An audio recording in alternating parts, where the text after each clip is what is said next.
வணக்கம். இன்னைக்கு மார்க்கெட் எப்படி இருந்துச்சு? சூப்பர் டூப்பரா இருந்துச்சா? 700 பாயிண்ட்ஸ், ரைட்? ஃபியூச்சர்ஸ்ல நீங்க எடுத்தீங்கன்னா 749 பாயிண்ட்ஸ். இன்னைக்கு டே ஹை, அது விட்டுருங்க, ஒரு ஸ்பைக் 23,844ன்றது ஒரு ஸ்பைக், ரைட்? பட் சஸ்டெயின் ஆனது வந்து மோர் தென் 500க்கு மேல 550 600 லெவல்ல வந்து ஆல்மோஸ்ட் 15-20 மினிட்ஸ்க்கு மேலே சஸ்டெயின் ஆச்சு. க்ளோஸ் ஆகும்போது 23,450 லெவலில் க்ளோஸ் ஆயிருக்கு. ஒன்று ஞாபகம் வச்சுங்களேன், நான் வந்து இந்த டார்கெட் ஆல்மோஸ்ட் ஒரு 15-20 டேஸ்க்கு முன்னாடி நான் சொன்னேன். 23,300 கண்ணுக்கு தெரியுது, 600 அச்சீவ் ஆகிறதுக்கான நிறைய பாசிபிலிட்டிஸ் இருக்கு. டேட்டோட நான் சொன்னேன். அந்த டேட் வந்து it was a coincidence, right? It was a coincidence that election ரிசல்ட்டும் சேர்ந்து வந்துச்சு. பட் ஞாபகம் வச்சுங்க, இது வந்து பயங்கர காம்ப்ளெக்ஸ் டேட்டாஸ் நாங்கள் வந்து ஒர்க் அவுட் பண்ணிட்டு இருக்கோம். இன்னைக்கு டேட்ல எனக்கு தெரிஞ்சு யூடியூப்ல யாருமே வந்து டைம் பத்தி பேசுறது கிடையாது, ரைட்? நாங்கள் வந்து டைம் பத்தி அடிக்கடி பேசுறது ஒன்று உண்டு. ப்ரைஸ், இந்த ப்ரைஸ்ல இருந்து இந்த ப்ரைஸ் போறதுக்கான ப்ராபபிலிட்டிஸ்ன்றது ஒன்று. பட் டைம் எத்தனை பேர் வந்து கால்குலேட் பண்றாங்க? இதுதான் வந்து எங்க area of specialisation. And portfolio manage பண்றதுல இது வந்து பயங்கர யூஸ்ஃபுல்லா இருக்கும். ஏன்னு சொன்னால், ஒரு ப்ரைஸ் 100 ரூபாயிலிருந்து 120 ரூபா போகுது. அந்த 120 ரூபா போறதுக்கு ஆல்மோஸ்ட் 8 மந்த்ஸ் பிடிக்குதுன்னு சொன்னால், இஸ் இட் வர்த்? ஒரு சில பேர் சொல்லுவாங்க எஸ் இட் இஸ் வர்த் இட்னுவாங்க. டெஃபினட்டா இந்தியா டைரக்ட் ஸ்டாண்டர்ட் வந்து அது கிடையாது. India direct standard is something else. எங்களுக்கு அடுத்த ஒரு 15-20 நாள் இல்லை மேக்ஸிமம் 1 மந்த்க்குள்ள போகணும். இல்லைன்னு சொன்னா வி சிட் இன் கேஷ். அது கேஷ்ல வந்து ஈவன் 2 மாசம் உட்காரதுல தப்பு கிடையாது. Rather then trying to get இந்த 4% 3%. ஸோ எங்களோட focus is on larger moves. ஒன்று. ரெண்டாவது, அண்ட் எத்தனை பேர் வந்து கிண்டல் பண்ணிட்டு இருந்தாங்கன்றது எனக்கு தெரியும். அண்ட் நிறைய பேர் வந்து யூடியூப்ல வந்து கமெண்ட் போட்டிருந்தாங்க, ஈவன் டுபாக்கூர் இந்த டார்கெட்லாம் அச்சீவ் ஆகாது, டேட்டு டைமோட ப்ரைஸ் டார்கெட் அச்சீவ் ஆயிருக்கு. அது நிஃப்டி ஆகட்டும், பேங்க் நிஃப்டி ஆகட்டும். பேங்க் நிஃப்டி இன்னைக்கு க்ளோஸ் ஆன லெவல் வேணா கம்மியா இருக்கலாம், க்ளோஸ் ஆன லெவல் ஆனாலும் ஜாஸ்தி தான். 51,475. என் டார்கெட் 51,500 600 பக்காவா அச்சீவ் ஆயிருக்கு. முந்தா நேற்று க்ளோஸ் ஆகும்போது, ஃப்ரைடே நீக்கு க்ளோஸ் ஆகும்போது 49,400 பக்கமா இருந்துச்சு. என்ன ஆச்சு? இதுதான் வந்து power of mathematics or technical அனாலிசிஸ்ன்றது. இது வந்து முதலே ப்ரிடிக்ட் பண்ண முடியுமா? எஸ், ப்ரிடிக்ட் பண்ண முடியும். இப்போ அடுத்த கேள்வி வரும், ஜோஹோ மீட்டிங்ல ஏன் இதை பத்தி டிஸ்கஸ் பண்ணல? எஸ், நாங்கள் டிஸ்கஸ் பண்ணியிருந்தோம். அண்ட் ப்ரிசைஸாக வந்து கொடுக்கறது வந்து கொஞ்சம் கஷ்டம். ஏன்னா it is more on a shorter time frame. Still Friday இன்னைக்கு மத்தியானம் 1 o'clock பிரேக் அவுட் ஆகும்போதும் நாங்கள் வந்து பேசிகிட்டு இருந்தோம். எத்தனை பேர் வந்து அந்த குரூப்ல இருந்தாங்கன்றது தெரியும். அந்த குரூப்ல ரிசீவ் ஆனவங்க அத்தனை பேத்துக்குமே வந்து டேட்டாஸ் பத்தி தெரியும். It is a very complex technical analysis லெவல்ல நம்ம ஒர்க் அவுட் பண்ணிட்டு இருக்கோம். அண்ட் அந்த அனாலிசிஸ் பேசிஸ்ல தான், ரைட், 2014 நான் வந்து ப்ரிடிக்ட் பண்ணது தட் பிஜேபி கவர்மெண்ட் அப்சல்யூட் மெஜாரிட்டியில வரும்ன்றது. ஏன்னா சார்ட் பேட்டர்ன்ஸ் காட்டிட்டு இருந்துச்சு. இந்த தரையும் மோர் தென் 300 to 325 330 லெவலுக்கு மேல வரும்ன்றது சார்ட் பேட்டர்ன்ஸ் ஓரளவு காட்டிட்டு இருந்துச்சு. பட் பீக் அவுட் ஆகிறதுக்கான நிறைய பாசிபிலிட்டிஸ் இருக்குன்றது நம்ம பேசிட்டு இருக்கோம். ஏன்னு சொன்னால், ஒரு ஸ்பைக் வருது சொன்னால், அந்த ஸ்பைக் ஏன் வருது? Only when there is a good news and very strong news. Very strong நியூஸ்ன்றது எப்போ வரும்னு சொன்னால், போன எலெக்ஷனோட இந்த எலெக்ஷன்ல வந்து ஹெவியா வந்து ரிட்டர்ன்ஸ் வரணும், அதாவது நம்பர் ஆஃப் சீட்ஸ் வந்து ஜெயிக்கணும். இதுதான் வந்து பேசஸா இருக்கும். எஸ், லாஸ்ட் 3 days வந்து ஆல்மோஸ்ட் நிறைய நெகட்டிவ் நியூஸ் இருந்துச்சு. பிஜேபி கவர்மெண்ட் வந்து கீழே, அதாவது எதிர்பார்த்ததோட கம்மியா வரும், கம்ப்ளீட் மெஜாரிட்டியா வராது என்டிஏ, இது மாதிரி நியூஸ்லாம் இருந்துச்சு. Based on number of votes casted. Number of vote, அதாவது ஓட்டிங் வந்து வால்யூம் குறையுது சொன்னால் டெஃபினட்டா வந்து எல்லாருமே வந்து யோசிக்க வேண்டிய விஷயம் வந்து இன்ட்ரெஸ்ட் இல்லைன்றது. ஒன்னே ஒன்று ஞாபகம் வச்சுங்க, எலெக்ஷன் அனாலிசிஸ்ல எப்பயுமே வந்து ரூலிங் பார்ட்டி யார் இருக்காங்களோ அந்த சமயத்துல வந்து ஹெவி ஓட்டிங் நடக்குது சொன்னால் அதுக்கு ஒரு இன்டர்பிரிட்டேஷன் வச்சிருக்கிறாங்க மார்க்கெட்ல. ஸ்டாக் மார்க்கெட்ல இல்லை, நான் சொல்றது ஓட்டிங் மார்க்கெட்ல. தட் ஹெவி ஓட்டிங் ஜாஸ்தி இருக்குனால் இந்த கவர்மெண்ட் மேல திருப்தி இல்லை, இதனால்தான் ஹையரா இருக்கும். இந்த பார்ட்டி தான் ஜெயிக்க போகுதுன்னு சொல்லும் போதும் வால்யூம் தின்னா இருக்கிறதுக்கான பாசிபிலிட்டிஸ் நிறைய இருக்கு. இதுதான் வந்து மார்க்கெட்ல இருக்கிற இன்டர்பிரிட்டேஷன்ஸ். அந்த பேசிஸ்ல எடுத்துக்கிட்டாலும் இட் வாஸ் திஸ். அண்ட் பர்சனலா நான் பயங்கர கான்ஃபிடென்ட்டா இருந்தேன். லாஸ்டா போட்ட வீடியோ, ஃப்ரைடே அன்னைக்கு போட்ட வீடியோவில் கூட நான் வந்து இதுதான் சொல்லிட்டு இருந்தேன். மண்டே அன்னைக்கு நான் 23,300 ப்ளஸ் நான் வந்து எதிர்பார்க்கிறேன்றது. இன்னைக்கு மார்க்கெட் ஸ்பெசிஃபிக்கா நம்ம வந்து பேசுறதுல அர்த்தம் கிடையாது.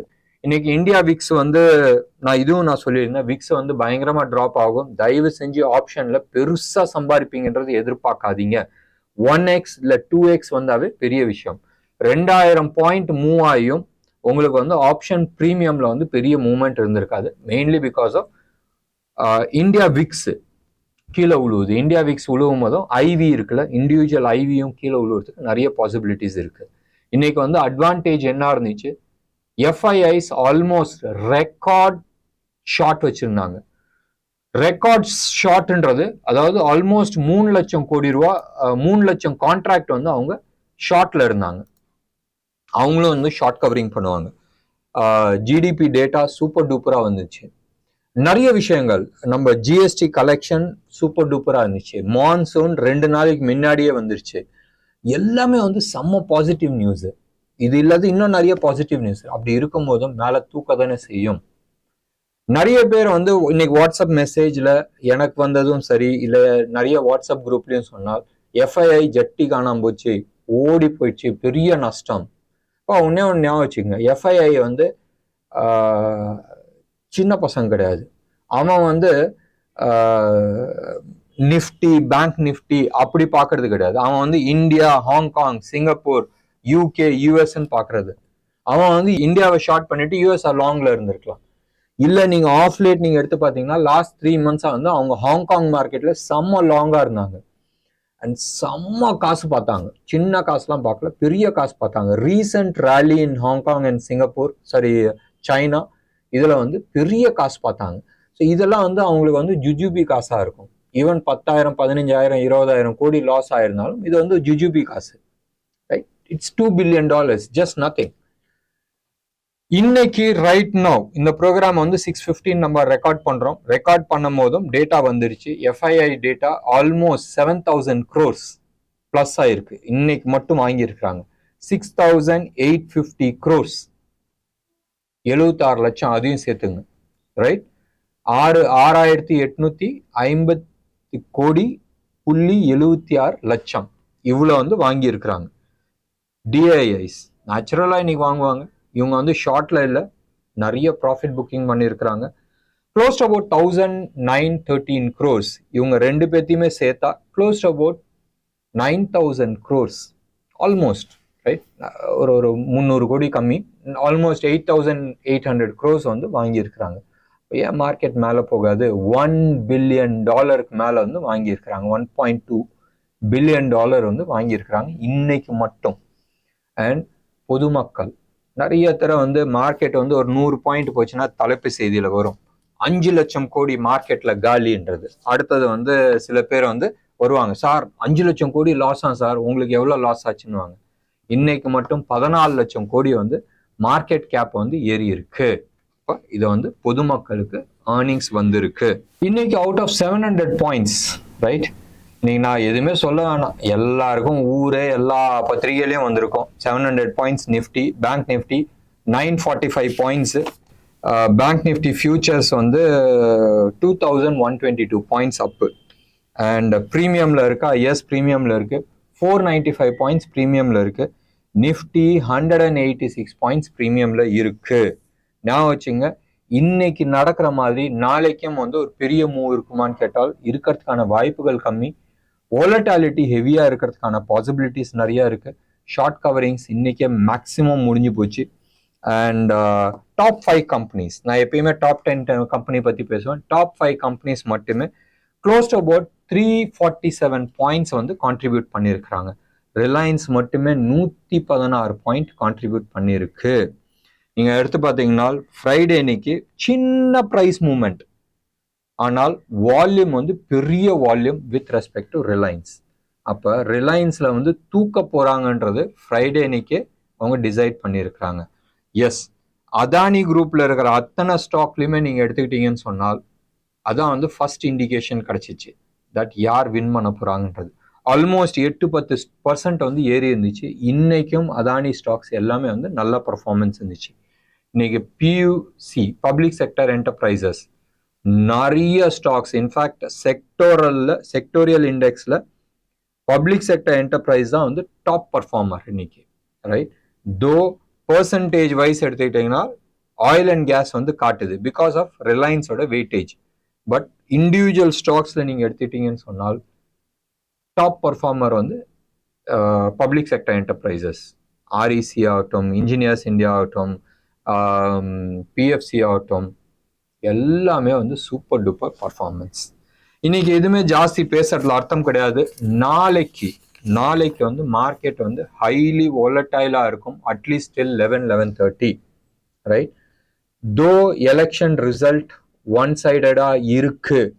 ஒன்னே வச்சுங்க, 2014 ஆகட்டும், 19 ஆகட்டும், இல்ல லாஸ்ட் 6 months-ஆ 6 months-ல லாஸ்ட் ஒரு 3-4 எலெக்ஷன், ஸ்டேட் எலெக்ஷன் ஆகட்டும், இதுல எக்ஸிட் போலோட ரிசல்ட் டைரக்ஷன்ஸ் கரெக்டா கண்டுபிடிச்சாங்க, ரைட்? டைரக்ஷன் பிஜேபி வின் பண்ணும், காங்கிரஸ் வின் பண்ணும், இல்ல இந்த கட்சி வின் பண்ணும், டைரக்ஷன்ஸ் கரெக்டா ப்ரிடிக்ட் பண்ணாங்க.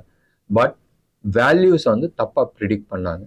இப்ப ஒரு எக்ஸாம்பிளுக்கு நான் சொல்றேன், பிஜேபி தான் ஜெயிக்க போகுது, 100 சீட்ல ஜெயிக்க போகுதுன்னு சொன்னால் அது 120 சீட்டா வந்திருக்கு. எப்பயுமே வந்து லாஸ்ட் ஒரு 5 years நீங்க ரெக்கார்ட் எடுத்து பார்த்தீங்கன்னா அனாலிசிஸ்ல டைரக்ஷன்ஸ் கரெக்டா இருக்கு, பட் வேல்யூ வந்து கம்மியா இருக்கு. அப்படி எடுத்துக்கிட்டீங்கன்னு சொன்னால் சராசரியா பிஜேபியோட ஜெயிக்கிற பர்சன்டேஜ்னா நம்பர் ஆஃப் சீட்ஸ் வந்து 340 on a lower side, on a higher side almost 415 கொடுத்துருக்காங்க. நினைச்சு பாருங்க, இது வந்து பர்சன்டேஜ்ல 10% மாறுது இந்த வேல்யூல. குட். எனிவே, சந்தோஷமான விஷயம் என்னன்னு சொன்னால் கண்டினியூஷன் ஆஃப் பாலிசி. கவர்மெண்ட் வந்து ஃபர்ஸ்ட் 100 daysல என்ன பண்ண போறாங்கன்றது பார்க்க வேண்டிய ஒரு விஷயம். மோடி வந்து கடைசியா பேசின நம்ம தந்தியில தான் ஃபர்ஸ்ட் இன்டர்வியூ கொடுத்தாரு மீடியால. அதுல கொடுக்கும் போதும் ஒரு விஷயம் சொல்லியிருந்தாரு. ஃபர்ஸ்ட் 100 days பிளான் நான் வச்சிருந்தேன், அந்த 100 daysன்றது 125 days பிளான் நான் இன்க்ரீஸ் பண்ணியிருக்கிறேன். ஸோ ஃபர்ஸ்ட் 125 daysல வந்து இந்த கவர்மெண்ட் என்ன பண்ண போகுதுன்றது பார்க்கணும். பெரிய லெவல்ல ரிஃபார்ம்ஸ் இருக்கிறதுக்கான வாய்ப்புகள் உண்டு. எஸ்பெஷலி வந்து எக்ஸ்போர்ட்ல இருக்கட்டும், ஈஸ் ஆஃப் டூயிங் பிஸ்னஸ் ஆகட்டும், ஸ்பேஸ் செக்டர் ஆகட்டும், டிஃபென்ஸ் ஆகட்டும், பப்ளிக் செக்டர் என்டர்பிரைசஸ் ஆகட்டும், இன்ஃப்ராஸ்ட்ரக்சர் ஆகட்டும், எக்ஸ்போர்ட் ஆகட்டும், ஆட்டோ செக்டர் ஆகட்டும், இவி ஆகட்டும், அண்ட் ரினியூவபிள் எனர்ஜி, அதுதான் வந்து நம்மளோட கோர் கான்சென்ட்ரேஷனாக இருக்கும். Sustainable renewable energy. ஸோ மெயினாக வந்து ஈவின்றது ஒன்று. பட் ஈவின்ல நம்ம வந்து ஈவினா எலக்ட்ரிக் வெஹிக்கிள் மட்டும் நீங்கள் எடுத்துக்காதீங்க. எலக்ட்ரிசிட்டி ப்ரொடக்ஷன்ல வந்து இந்தியா வந்து ஒரு பெரிய சாதனை பண்ணுறதுக்கான வாய்ப்புகள் நிறைய இருக்கு. சோலார் ஆகட்டும், இல்லை விண்ட் எனர்ஜி ஆகட்டும், இல்லை இன்னொன்று சைடில் எடுத்துக்கிட்டா ஹைட்ரஜன் ஆகட்டும். அடுத்த 5 yearsல வந்து India will be more of a energy எக்ஸ்போர்ட்டரா வரதுக்கான அதிகபட்சம் வாய்ப்புகள் உண்டு, ரைட்? இதெல்லாம் மனசுல வச்சுங்க. அடுத்த ஒரு 2-3 நாள்ல வந்து எந்தெந்த செக்டார்ல என்னென்ன ஸ்டாக் பத்தி நம்ம டிஸ்கஸ் பண்ணலாம். என்ன நேர்களே, இன்னைக்கு ப்ரோக்ராம் உங்களுக்கு பிடிச்சிருந்துச்சுன்னா லைக் பண்ணுங்க, ஷேர் பண்ணுங்க. டெஃபினட்டா உங்களோட கமெண்ட் பாக்ஸ்ல கொடுங்க. நன்றி, வணக்கம்.